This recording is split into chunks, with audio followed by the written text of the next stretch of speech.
All right. Welcome to another Star Wars Unlimited video. The first one of the year, and it's been a little bit. I've been so busy. That's another story.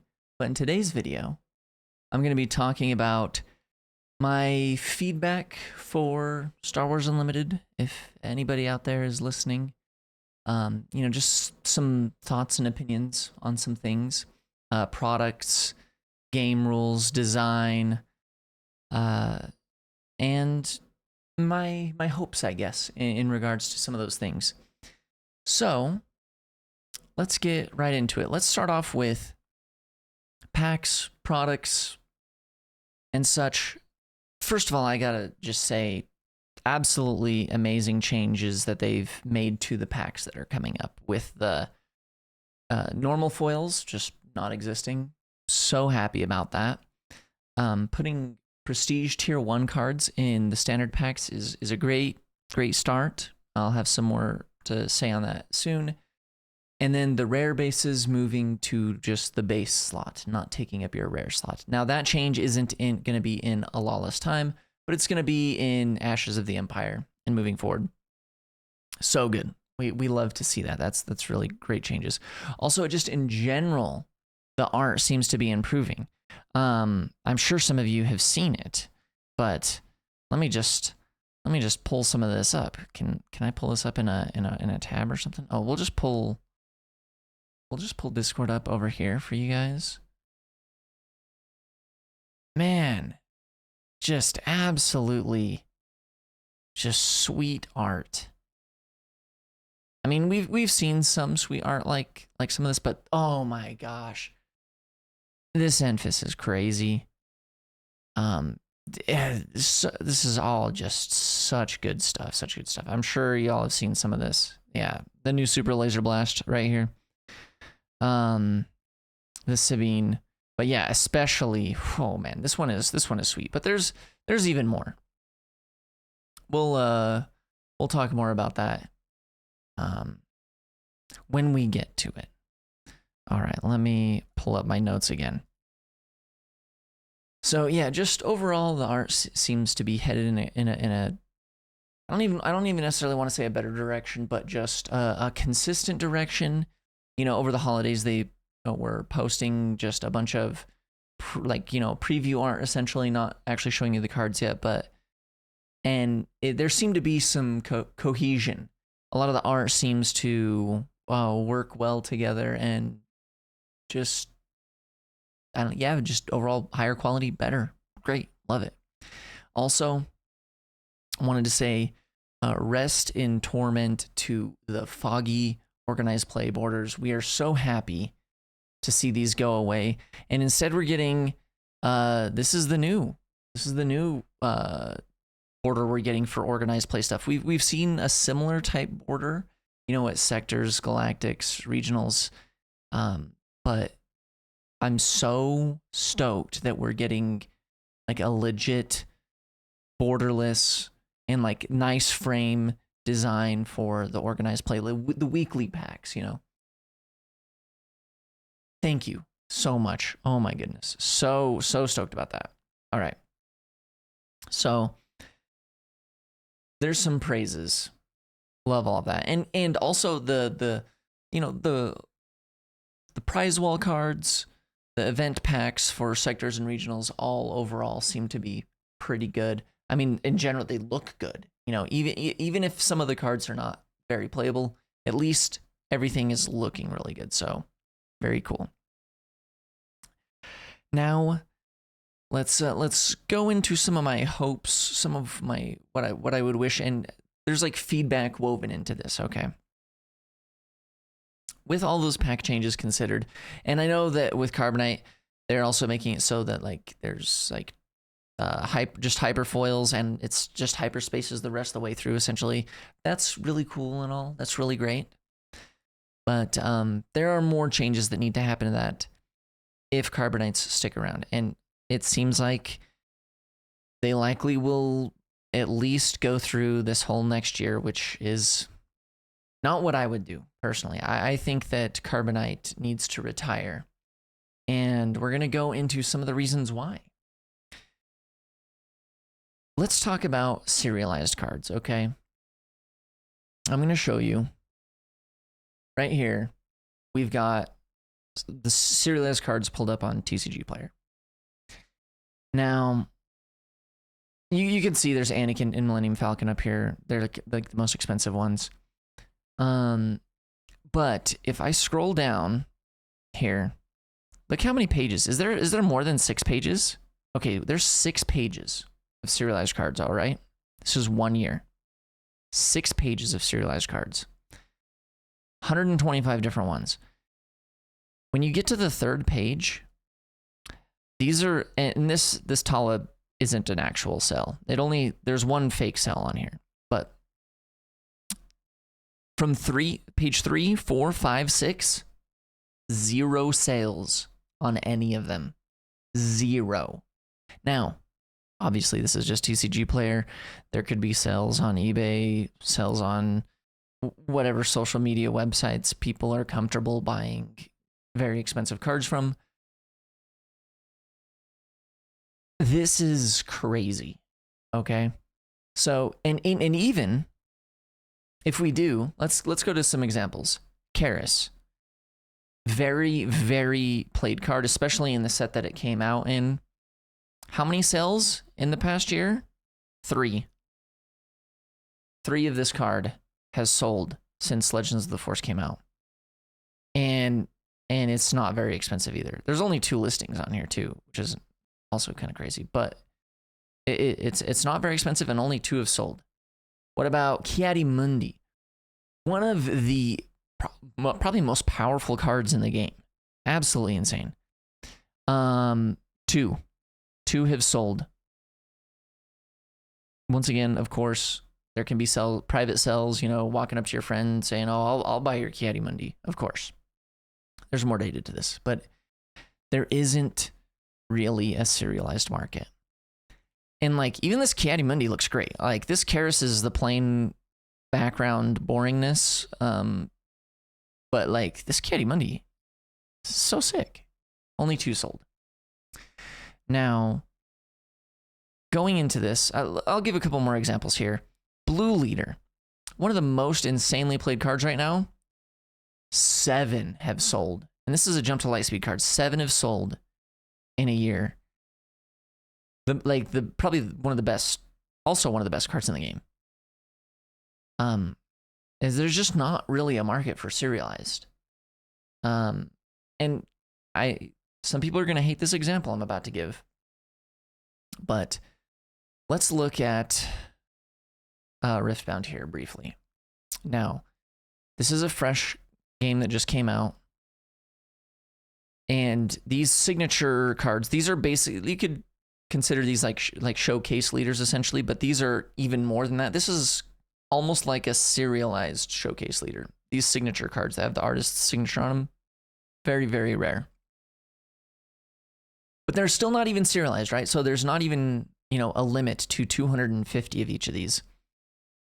And these are going like crazy. Like one of the most powerful, most played ones. And this game has been out for like 3 months. 21 of these have sold. Okay? 21 of these have sold at gigantic amounts of money. They have a market for these things. Also, you could potentially argue that their fancier cards art is maybe more appealing. Maybe they have a bigger audience or whatever, but they have a collector's audience, and these did not have to be serialized for them to sell or be desirable. So, I really think that serialized cards in Star Wars Unlimited, they kind of either just need to go away or be extremely tiny. Very few of them, like 20 of them or something, because or 20 of them and be like a completely different art or something. So it could be really wild, really rare, like just something truly crazy, because 250 and like people just don't even care that much. There's like, I mean, Mina's only been out for a couple months, but only 1 has sold. Anakin Anakin, one of the coolest, the best legendaries in the game. 4 of this serialized has sold. And this Millennium Falcon, really cool looking Millennium Falcon, 3 sold. It's just, and it could be, maybe people love them. I don't know. Maybe I'm not the market for this, but I'm not the targeted audience for this. But maybe the people love serialized and they're just opening them and keeping them, right? Could be. But I just don't think that serialized needs to exist in Star Wars. And if serialized doesn't need to exist, then honestly, I kind of think Carbonite doesn't need to exist.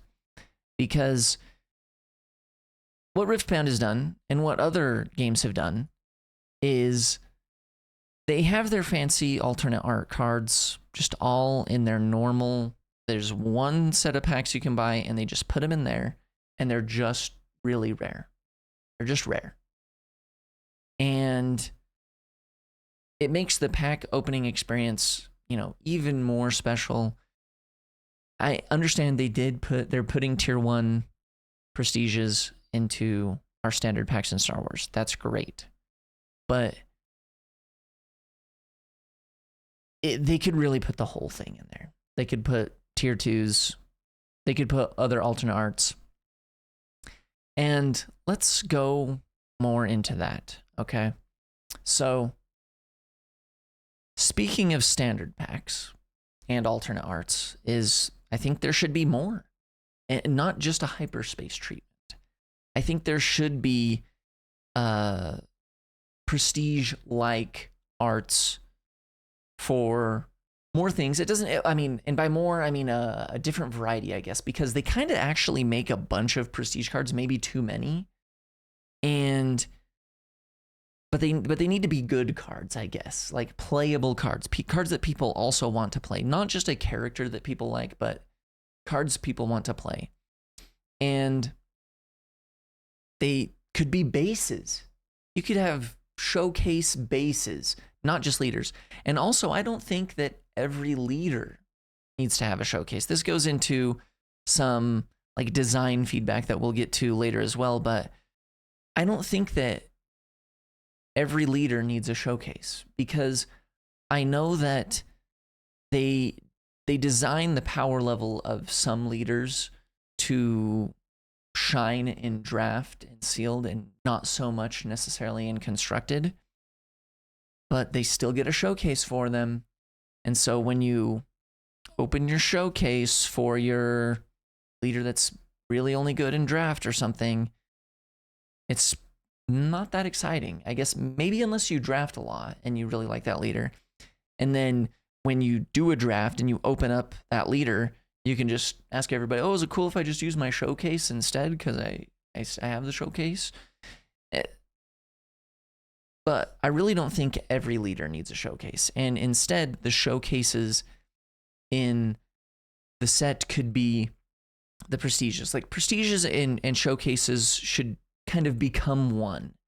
And there should be, imagine if there was like a showcase Secretive Sage in Legends of the Force. That would be really cool. That was a very played card. Or maybe if there was like a showcase constructed lightsaber. That wasn't played in a ton of decks, but it's a cool card. Of course, a showcase Anakin, which I guess was the prestige essentially, in the normal packs could have been amazing as well too, right? I just think that all of that needs to be in one product, in one pack. And if Carbonite must remain a product, if they have to, because obviously like the designers and stuff don't necessarily get to make these decisions, but if management is saying, no, we make too much money on Carbonite, people cannot resist buying Carbonite, I think that I don't know if they can do something about this, but distributors force stores to buy a certain amount of the standard boxes for every Carbonite box they want.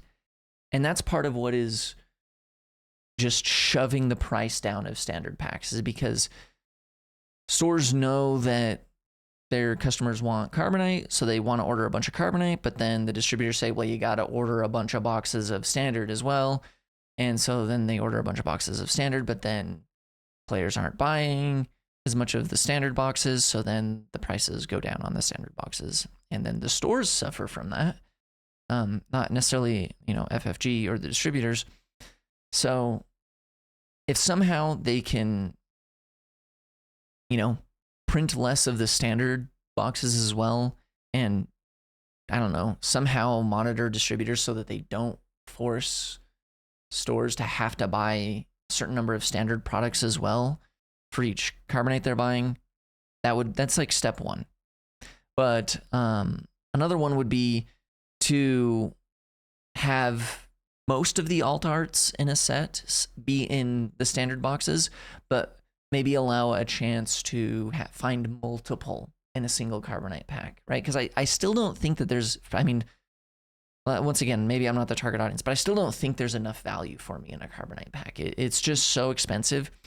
If you've seen back on my channel, I did one Carbonite box opening, and I've never opened a Carbonite box since. Never opened a Carbonite pack. Maybe I think I got raffled at a Carbonite pack once or twice since then, and I opened those up. But like, I've purchased 0 Carbonite after that, and I'm still going to purchase 0 Carbonite because it's not enough value for me.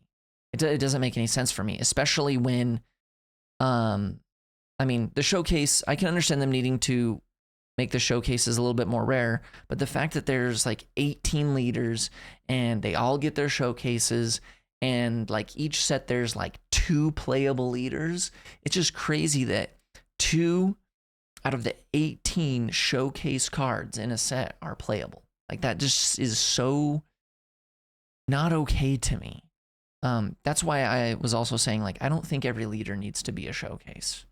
And the showcases can be other cards. Like, imagine if in set 1 there was a showcase Force Lightning, or, even the Galactic Super Laser Blast was just actually an alternate art you could get. Set 1 didn't need more value than it already has, but you get what I'm saying, right? So, that is some feedback if Carbonite must remain a product. Oh my goodness. There's 2 more really important ones for Carbonite. Oh my goodness. All right, are you guys, you guys have already, you all have probably already seen this, right? But we're going to have to pull it up, and I'm going to have to show it to you again, and I'm so sorry you're going to have to look at this again. But, yeah.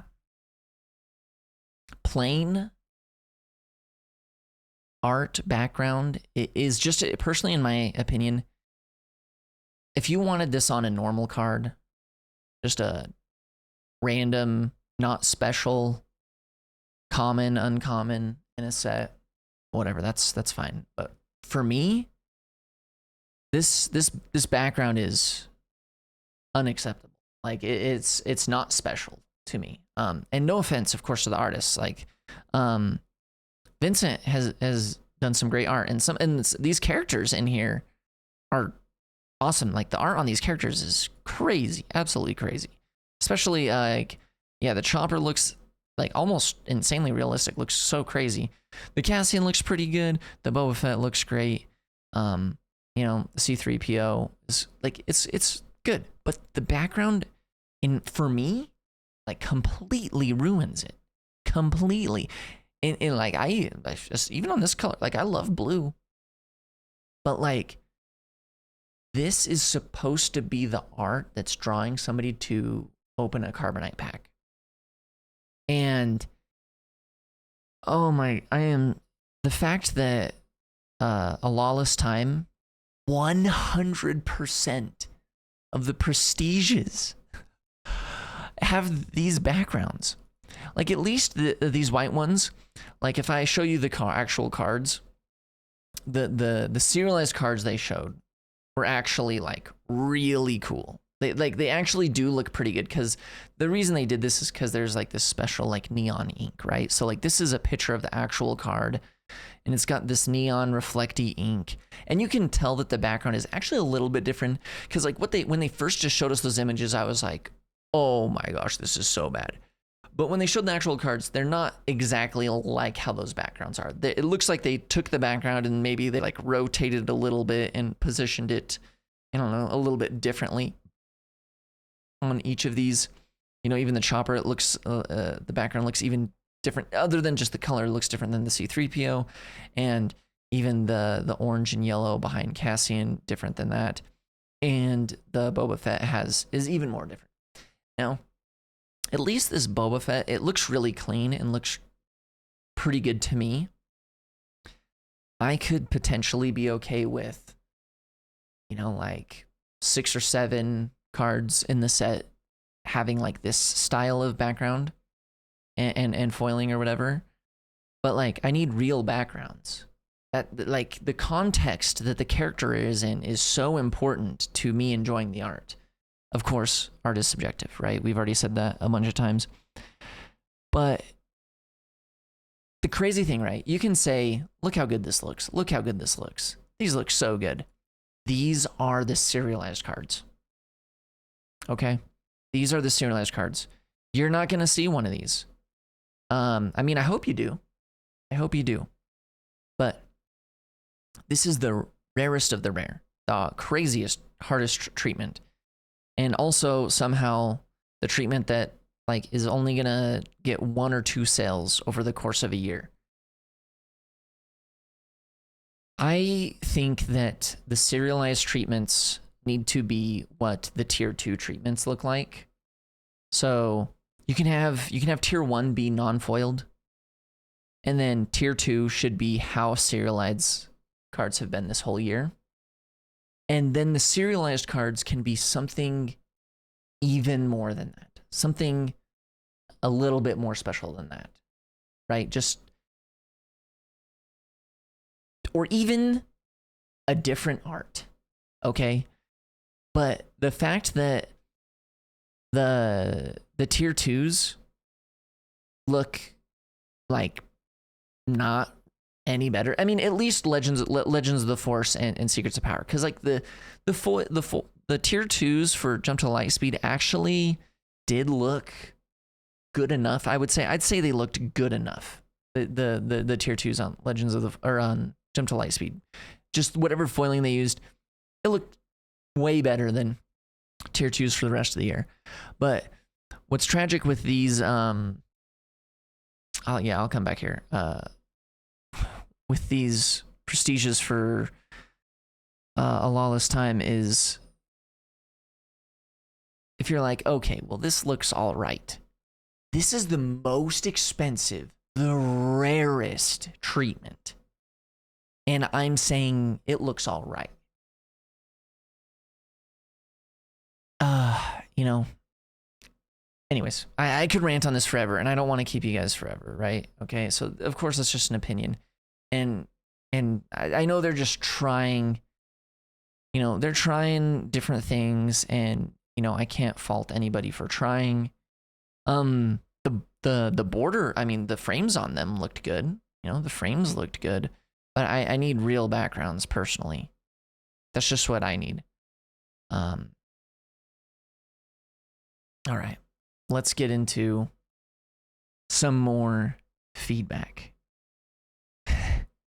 Let's talk about pricing. This is a short one. I think that the best of pricing at sectors, regionals, and galactics needs to continue, and it, at the very minimum, be giving people a showcase. But I really think it needs to go beyond that. I don't think a normal showcase is good enough. And this is going to be another small, tiny Riftbound tangent, but Riftbound also does best of pricing, but they are giving you these special, like, foiled metal leaders, essentially, that they still have like the same art that's on the standard leader, but it's metal, and like it's like kind of like 3-dimensional. That is epic. That is really cool. And those are selling like crazy. Those are selling for crazy amounts. I don't think we need to necessarily do this to create insane amounts of value for people competing, because there still needs to be a market for it, right? And I don't think that the collector market for Star Wars Unlimited is quite as big, because there's already so many Star Wars things to collect. So collectors have kind of already collected a lot of other things. I don't know if they're looking to collect even more through Star Wars Unlimited, but it would still be really cool and incentivize diversity at these large events if you're getting a cool like metal, or even if it was just like a thick texturized acrylic card or something that just looked special, or was even just a different art. Say there was like special best of alt art leaders, right? Now, I know they've mentioned this before, that there's stuff that they got to do. They weren't prepared for this. Well, like, hopefully you've thought about it, and maybe you're already working on this right now. That would be amazing. But yeah, I think that would be great. Something special, a special treatment, a special art of their leader, or I don't know, something like that that's feels truly good and special. The prize cards that they have right now in the World Between Worlds border, or whatever they call it, is cool. But I don't know. We just need something more, I think. And then two other little pieces of feedback for prizing is, I think that at planetary qualifiers, I could be wrong. Maybe I'm going overboard here, but I think that everyone in top 8 should be getting a mat. And I don't think that it needs to, say like top 8, top 4 champion finalist or anything. I think if everyone in top 8 just gets a planetary qualifier mat, it could literally just say planetary qualifier on it. Very, very tiny. That would be cool, because like they're bigger events, and a lot of times getting into top 8, I mean, they're doing better with the promo cards, and of course the frame on the promo cards are going to be better as well. Very cool. Appreciate that. But I've played other games in the past where, like, and that was my expectation when I was getting hyped up about this game, waiting for it to come out, and they're talking about planetary qualifiers. And then I found out like only the winner gets a mat. I was like, dang, this is like an all-day event. I don't know. I just don't feel like you get, like, it could even be like one of their deck boxes, right? One of the like $10 style deck boxes, but make it special to the planetary qualifier top 8. Just something, a unique accessory of some kind for the top 8 would be great. Preferably a mat, but deck box is fine. Whatever they want to do. I enjoy the initiative token that gives to top 4. That's cool. I enjoyed year 1's design a little bit more than year 2's, but regardless, that's cool. And then the last little thing is, I think that for store showdowns, I don't think that this is like kind of two opposite pieces of feedback. I don't think that the person who gets first place needs to get a champion, finalist, top 4, and top 8 prize card.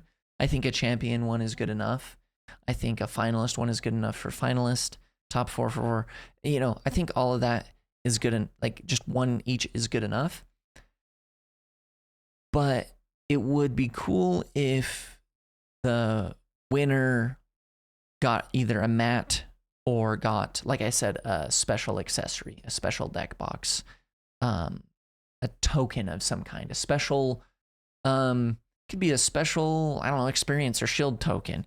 That could even be like a Game Genic style. Could be a special, force token, or just a cool, like people could use it for their hand token. Any unique accessory for a showdown winner would be cool. All right. And oh my goodness, where are we at? We're at the 29 minute mark. We're almost at the 30-minute mark. If you made it this far, leave 2950 in the comments with your comment. And so I know you made it this far. You're amazing. I appreciate you. We're almost done. We got a little bit more to go. Now, oh my gosh. We're going to be talking about game rules and design.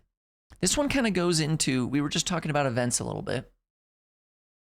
But did you know that in top cuts, there are tiebreaker rules? Have you noticed that nobody has ever had a tie in top 8s? It's kind of like because it wouldn't make any sense, right? Well, I think that these tiebreaker rules that are in top cuts, very easy change. I think they just need to be implemented across Swiss rounds, the entire game, because what this will do is it will make it so that there are no draws. There's no intentional draws, and no double losses. We didn't really like it back then with the double losses either. Those were painful. I definitely had to concede some games that were gonna come to me and my friend were both gonna lose, and we didn't get it done in time, and I had to just look at it and be like, well, I'll just concede because I don't want us both to lose, right? That's not fun either. There are tiebreaker rules. Just implement them. The tiebreaker rules could be better as well, sure, if you want. But at the very least, just put those into the standard game and then remove the ability for players to intentionally draw. Because, of course, as good players deserve to be rewarded for doing good, at planetary qualifiers and whatnot.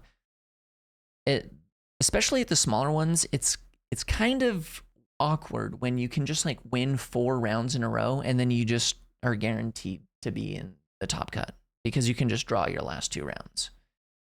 And even playing 5 rounds is not a ton. Like playing 5 in a row and then just being like, I'm in top cut, we're good to go, just draw the next 2.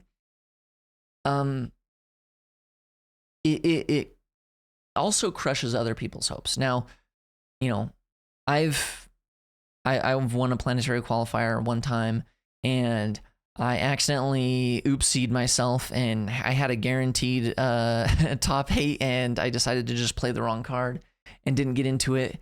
And you know what? I know from just seeing the other people and other people's feedback that people really hate it. When it gets to the 6th round, it really deflates a lot of people. When it gets to the 5th or 6th round and the players around, they see the top 4 players or whatever intentionally drawing, it really just crushes them. They're like, well, I only had 1 loss, but now even if I win my next 2 rounds, like I might not even get in or whatever. I'm sorry if I'm incorrect there and I don't know the math perfectly. Please roast me. Please do. But the X ones always get in, right? X ones always get in. What am I talking about? But like, the people who lose twice, when I've played other games before where there weren't intentional draws, there were plenty of times where me or other friends of mine were X2 and we're just praying. We're like, oh, please. And we get in. We get in to the top 8. We get to play. We get our mat because in that game, you get a mat for top 8. And you're stoked because you submarine from the bottom or whatever. There's just such better stories to tell when intentional draws aren't involved. And it keeps the energy high for the entire event, right? So, I don't know. It's just my opinion, of course. Next, in the game rules and design section, I'd like to say if I kind of mentioned this before already, but during design, I'm not going to act like I'm a designer and I know everything, right? If during design, some leader's power level is intended for sealed and draft use only, don't make showcases for him. especially if you're making non-leader showcases, like I mentioned earlier.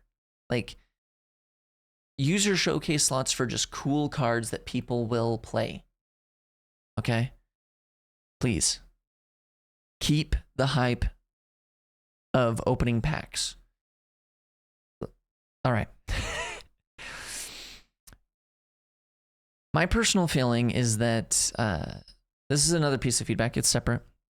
My personal feeling is that sealed and draft is being too heavily prioritized during the design and balance of cards. And it's also made me feel like the designers are way too scared of printing cards people will actually play with. And, you know, we saw some of this problem in year one with some of the promos they decided to make. And we still see it now with some of the sectors promos, like the Always 2 card is in there. It's a cool card. It's like almost playable. But in general, also, if you look at Secrets of Powers legendaries, I didn't even go through this with you guys. Let's go through this right now. I've got it pulled up. These are all of the legendaries that released in year 2. There's 60 of them, right? So as I scroll through these, I'm going to mention all of these that I've actually played down on the table. Okay. I have played Lando. I have played Queen Amidala. Let's see here. Someone played Darth Nihilus against me, and I think that maybe has happened twice. I've played Darth Vader and Anakin. Yoda. I've got Yoda in a deck right now. HK and Grand Inquisitor. Yeah, I've played those. I've seen them played against me. I know that there's that Obi-Wan Mystic Monastery deck that plays Oppo Rancisis. I've seen Hans experiment with Qui-Gon in their deck. You know, like maybe one. I have played the Legacy run in a Thrawn Jump to Lightspeed deck. Grogu, of course. Constructed Lightsaber. Annihilator. I mean, I have personally played Hondo Onaka, but it's cool, but it's not that great. Nebula Ignition. Of course, Unity of Purpose. Turbo Laser Salvo, Darth Vader, Devastator. I did try some Profundity a long time ago, and there was a Han2 player that played 9 drops recently that played 3 Profundities, so that's something. And then, of course, Planetary Bombardment, Stolen AT Hauler, and people of course, playing this Han Solo. All of that added up, that's like best case scenario, 1/3. 1/3. 20 of the 60 legendaries from this year have been played down on a table in front of me. And some of them are not even just like exciting or crazy. It's just like they turned out to be a playable card. Not even like making you go like, whoa, or oh dang, I'm in trouble. It's just like, it's just a constructed lightsaber. It's just an equipment, and it's pretty fine. Or like this Darth Vader, if they exactly put it on their turn 1 ship they played, you're like, that's that. If I don't have Power of the Dark Side or Fell the Dragon, I'm gonna take a beating. That's just an upgrade. This Darth Vader could have also had no text, and people would have probably still kind of played it. It's not that it's particularly exciting. It's just like, fine. This is only legendary because it says Darth Vader's name on it, honestly. And like Annihilator is crazy expensive, but like sees very, very tiny amounts of play. The Qui-Gon, I mean, who knows? Maybe after rotation, there's more reasons to play Qui-Gon. Of course, Anakin and Darth Vader power level is pretty obvious. But like a lot of these other cards, they're just kind of something, I guess. You know, like the Darth Treya effect is unique and cool, but it's just like what's wowing you is that it's this character and that the effect is unique, essentially, right? Amidala is obviously crazy, but this Krennic costs 9. And oh my goodness, it's just, anyways. Okay, sorry. This can be another place where I spiral into a rant. But like I was saying, and they said that they're working on legendaries being better, right? Okay, so thank you. I appreciate that. I appreciate legendaries being better. They can be niche, but they need to be able to be built around. Like truly, they need to be providing something just not even just exciting, like because exciting can be fleeting, right? I feel like every reveal season, there are cards that I'm like, oh, interesting. I'm gonna have to try that out. That sounds really cool. And then I try it out and I'm getting crushed, completely crushed. There's nothing I can do to get above a 30% win rate trying whatever that niche interaction that card was built around. And then I never play it again. Maybe I play it a year later, maybe. Or maybe it goes into Twin Suns, but it needs to be, if it's going to be niche, it also needs to be strong. If it's going to be, if it's exciting, it also needs to be strong. Anyways, all right, let's move on. Yes, I think that they've been prioritizing draft and sealed balance too heavily, which was what the point I was really trying to make here. And I understand that that's like the foundations of the game are built on that. And that is very cool. And, you know, I don't want them to have to print separate draft packs. But if they were going to have 2 packs in existence, I'd rather have it be a draft packs and seal and just play packs instead of Carbonite packs and standard packs. So, but still, I don't think they need to do that. Have 1 pack, but let legendaries be good, of course. Anyways. Another opinion I have is that the synergies in this game are lacking. And I know that is partially due to just the inherent game design of your opponent getting to take actions after, take an action after each of your actions. And because of how the game works, I really do think that synergies need to be stronger. And to combo with this, kind of with the next point kind of goes with this too, is that I want the average card to be strong because of what it's doing instead of just mostly because of what its stats are. And I know that's kind of hard, especially in a game where like people don't choose if what they're blocking with or whatnot, but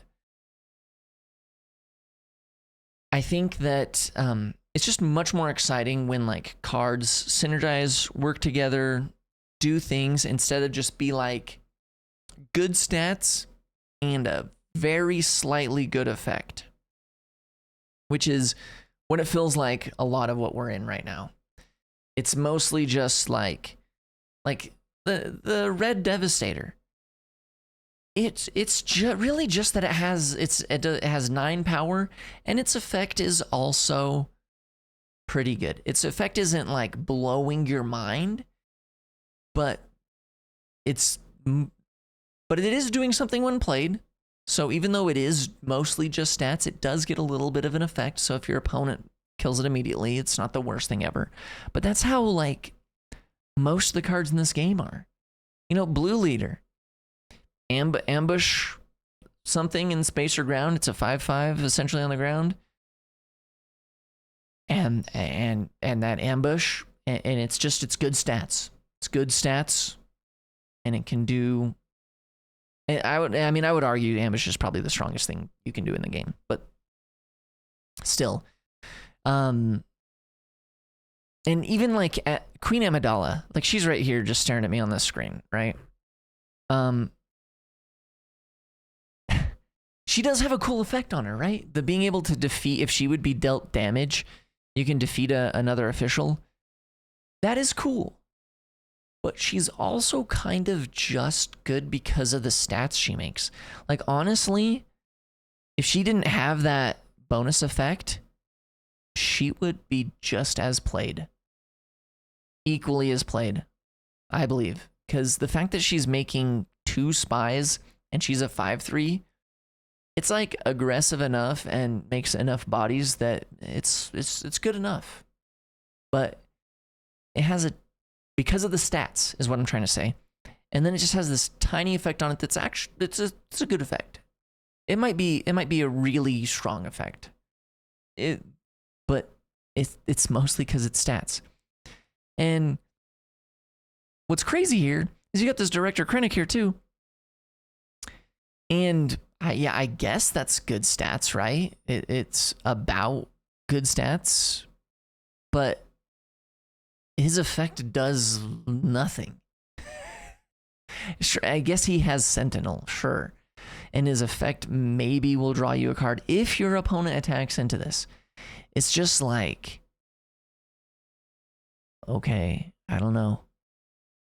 And this Kylo Ren shuttle, it's like, this card is actually not that awful, I think, but it's a legendary. This is just like an okay effect. I don't know. Anyways, I think that cards need to be strong because of what they're doing and not so much just because of their stats. I don't know if there's something they can do about that, but that would be cool. Another thing is, ideally, they would stop creating initiative matters effects on cards, because initiative already matters, right? Like, you already have an incentive to take the initiative. But something that might be interesting is maybe creating downside effects for having the initiative. Like maybe a card that, I mean, they kind of did, I guess, essentially with the new Cassian leader. There's a downside if you don't have the initiative, but it's painted as being an upside, I guess, for having it.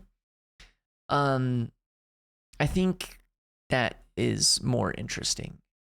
Having a downside, so that then you have to play, if your card is like, overstated in some type of way, or has like a better effect if you don't have the initiative, but if you do, then something happens.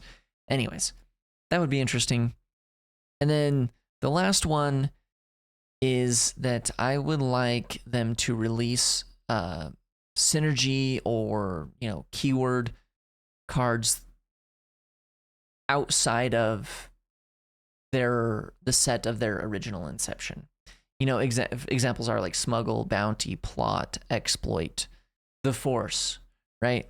You've heard this feedback from people before as well. It is tragic that we are likely not going to see another card printed that says use the force or that gains you the force. It's sad, in my opinion. And I know that a lot of us had this opinion about smuggle as well, right? As soon as we saw smuggle, we were like, this is pretty cool. And then it turned out that they actually didn't make very many smuggle cards. They kind of made like 4 or 5 good ones. They made Cassian, Tech, the Millennium Falcon, Hotshot Blaster, and then like Zori Bliss, I guess. Like Timely Intervention. Timely Intervention's good. I'm probably missing 1 or 2 more, but I think there's like not even 20 smuggle cards. The rest of them are like pretty bad, but in general, they I don't know, they locked themselves into the idea that it's got to just be in the set to make it so that new players aren't overwhelmed. I don't know. And the fact that they design leaders around some of these effects sometimes too. Like obviously this feedback has been done to death about Bosk. the fact that Bosk says, you know, deal 1 damage to a unit that has a bounty on it, and then there's like 3 playable bounties in the game, maybe 4, and then there's never any more printed. So if you like playing Bosk, you know, you got your bounties, you know, 5 sets ago, and I hope that's what you like. Even going into Eternal, hope you enjoy just those, you know, 2 or 3 playable bounties. And I'm thinking about plot now too, right? The plot mechanic is pretty interesting. Obviously, you know, I don't think it's as good as Smuggle. I don't think it's as interesting as Smuggle. But there's a leader that says, you know, look at the top 5 cards of your deck and draw a plot card. Well, I hope he enjoys having no more interesting different plot cards to think about for the next year. That's it. What we have is what we have. Sorry, Chancellor. It's, well, you know, nothing new interesting to think about for you in regards to plot. So I don't know. I just would like them to do stuff with that outside of the original sets that they come in. Anyways, dang, that was there's some bummers in here, but I do have some faith in them. I have some hope, of course, and they've taken on some additional workforce this year. They've hired some additional people that I have some faith in that are on the balance team, and so I really do think that, especially with Ashes of the Empire, I think Ashes of the Empire is going to be, I have complete faith that set's going to rock. It's going to be awesome. I am concerned about A Lawless Time right now. And this could be its own video, but you know what? I'm gonna put it in here, okay? The triple aspect cards that we've been shown so far, I am very concerned. In this, I watch all the streams. You know, I follow the designers, you know, some of the designers on social media and whatnot, and the things that they've said about the power level of the triple aspect cards, they have made it sound like they are very strong. And I mean, of course, you know, who knows? I don't know. I could just be wrong, but they haven't seemed crazy to me. They have seemed at the very least interesting, you know, kind of like I mentioned before, you know, like, oh, that's exciting. But then, you know, is it the exciting where like I'm going to try it out and I'm going to be like, yeah, I'm getting crushed. I'm getting completely smoked. I can't play these cards. I'm not allowed to play these cards. You know, that remains to be seen. But, you know, this Han Solo looks fine. The Zeb looks fine. But it's like also asking you to jump through a bonus hoop of playing cards out of aspect. And of course, there could be easier ways for us to play stuff out of aspect. And I do not think that credit tokens are good enough to do that. So hopefully, that's my worry too, is it sounds like what they've said from streams is that these like playing stuff out of aspect stuff is like built around you having credit tokens that you're going to spend once and then they're gone and you get 1 discount on a card, but it's like, so then this Zeb costs 6 then, right? And I had to also have a credit token, right? And it's just still not even that exciting to me. Like the deal 5, I honestly think this Zeb could have said deal 5. No other things. Just said when played deal 5. And this Dengar it's just a 4/3 that like, you know how many 4/3s we play? Not a ton. Maybe it's gonna. I would have been, this Dengar could have been a 3/4, and it would have been more interesting to me. But just a 4/3 dies to everything. Like even this Cassian, is like, okay. The Rio seems like, oh, sure, but it's not exactly a triple aspect, right, though? It's still just double, but, you know, of two different ones. Oh, this chopper is the worst one, too. I'm so sorry. No disrespect, right? I'm not a designer. I don't know things. But, like, the craziest thing about this chopper is that it's triple aspect already, right? And if you play, you're already playing the narrow application for this chopper, right? You're playing a green leader and a red base, and it's a green heroism leader, right? You're playing this chopper, you play him down, he's not even as good as a Battlefield Marine. Not even a Battlefield Marine. It is crazy. Worse than Battlefield Marine. Battlefield Marine has a 1. No, I mean, it has as heroism. So, yeah, it has the 2 aspects. So, 1 less aspect is just better than this card. But then it says, if you control, just in general, like if it just said, like, if you control a rebel or specter or something, or a droid, if it said you control a rebel, droid, or specter, then give it 2 experience tokens, I would be like, okay, it's pretty good. It's a pretty good card then. Then it's a 3/4 that it's almost a 4/4, right? Because of the raid 1. But it wants you to also play stuff out of aspect. And you have to have those out of aspect cards on the board right now. Or maybe Chopper's the out of aspect card. So then you're paying 4 for Chopper. Or if you have a credit token, you're paying 3 for Chopper. So then Chopper is a 3 cost 3/4 with raid 1.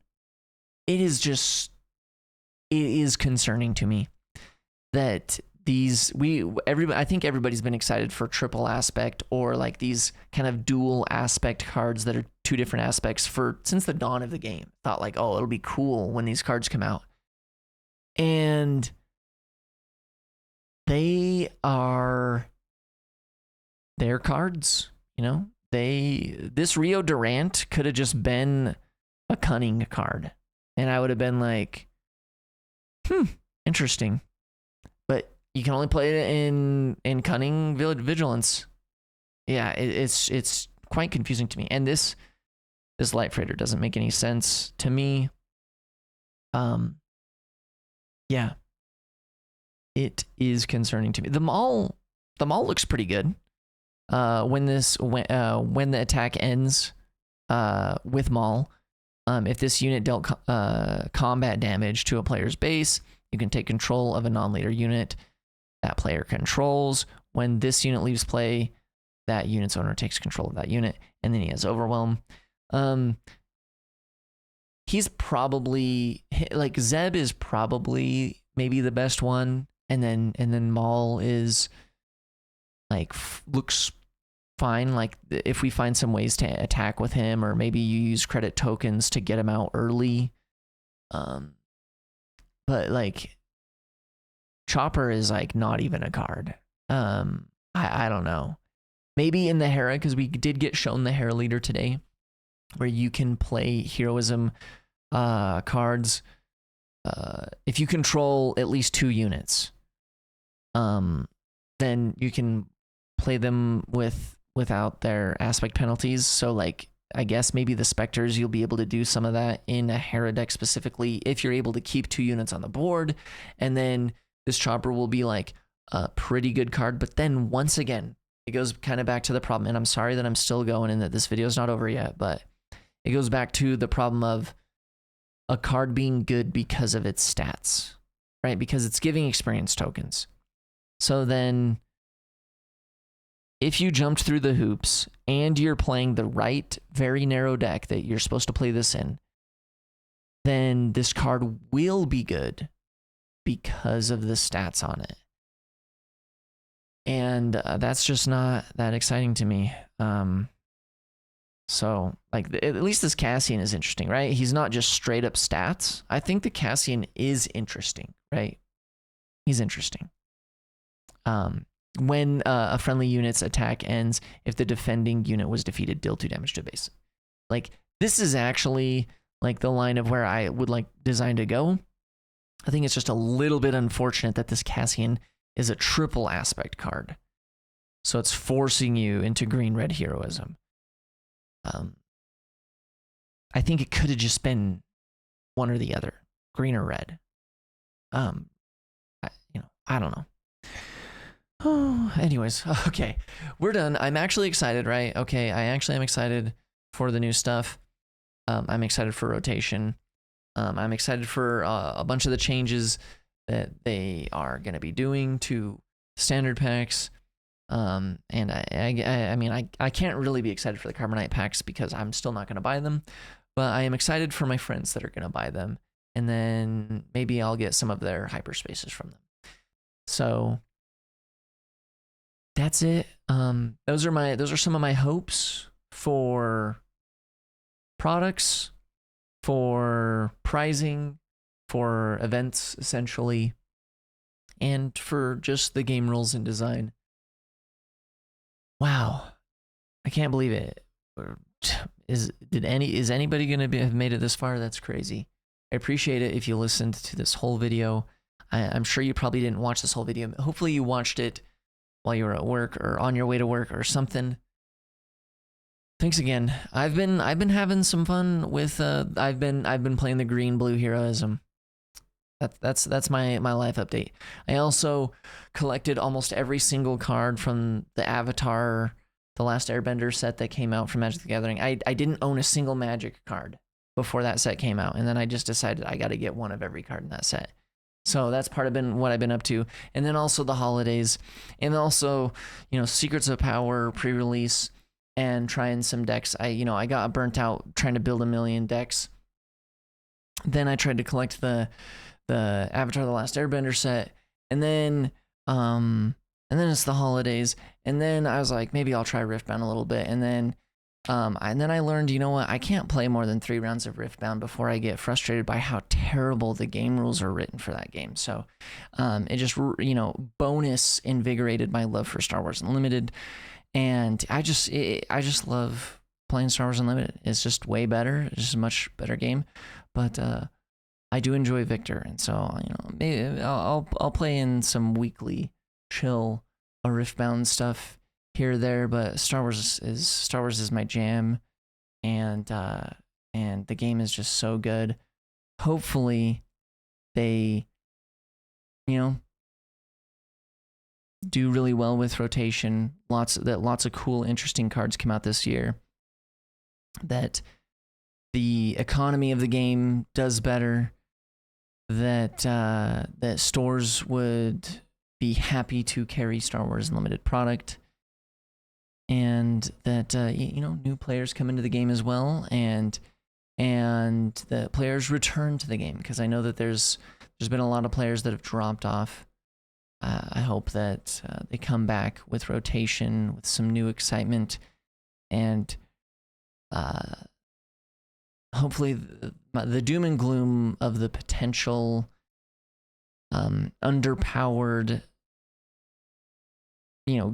estimates of a lawless time fade away, and that it ends up not being true, and that a lawless time is actually just sweet and exciting.